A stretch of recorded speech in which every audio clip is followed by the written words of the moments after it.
Hello, world. Doug with Aytwit Engineering here for another episode of Roll That Boulder.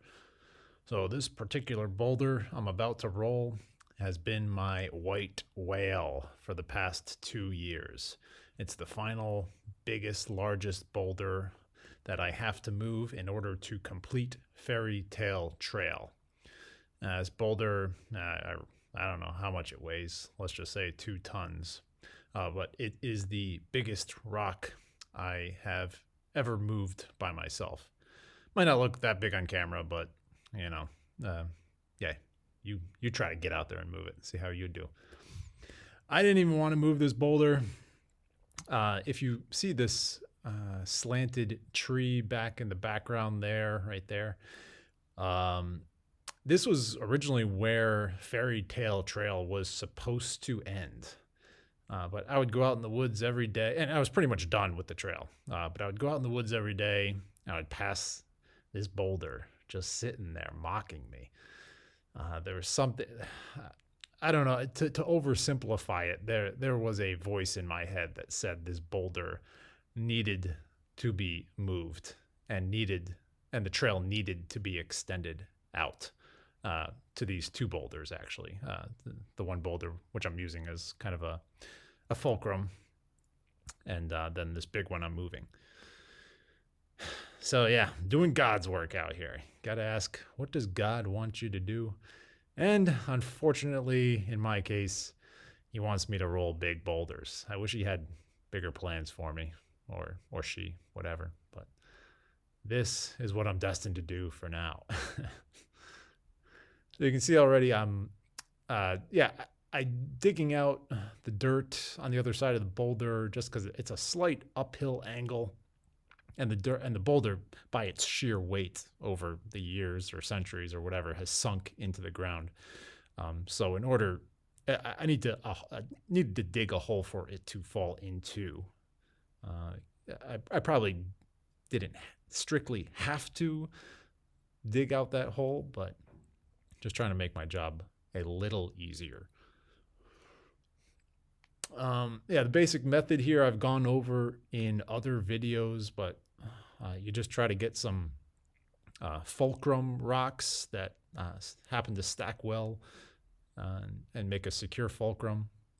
And once you can pry the boulder up a few inches, you try to poke other boulders into the gap, and you can see I have a wedge there too.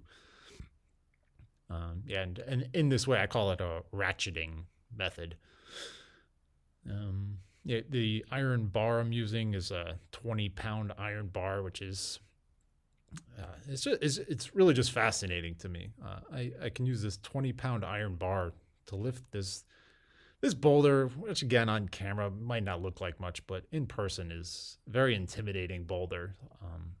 And it's just amazing to me what you can do with a simple machine, a little stubbornness, a little tenacity, a little discipline, a little elbow grease, a little brute strength. It's just fascinating to me. And it gets me thinking, like, what if, if I had another person out here with another iron bar, we could move a boulder that's twice as big. And then imagine if you had 10 people out here. I mean, you could move just a giant piece of rock. I'm just really into that. This is kind of like training for me. I have big goals in life of just moving rocks and making big rock structures. I just get a lot of inspiration from ancient structures that I see. It's kind of a passion of mine. You can see I'm extending the hole a bit as I get a better feel for how the boulder is, like what the profile is that's gonna flip into the hole. So I get a better idea of like what shape the hole has to be for the boulder to fall into it. So constant adjustments here. I'm getting almost towards the end. It's it gets tricky with my poking stick. If you can see, it has like the prong on the end, kind of like a shuffleboard stick. So I think we're coming up on the end here.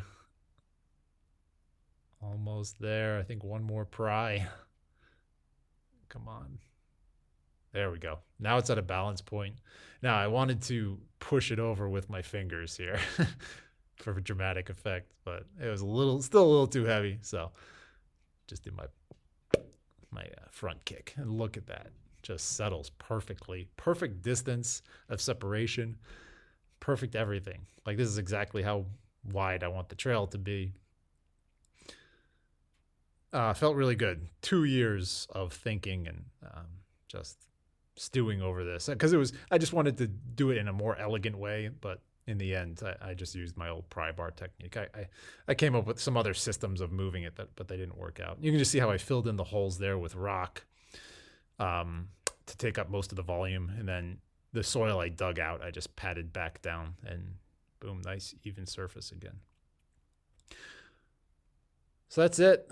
I just wanted to share my obsession with this boulder. I don't know why, but please like, share, comment, subscribe, and I will see you next time for hopefully more cool rock moving. Thank you. Bye.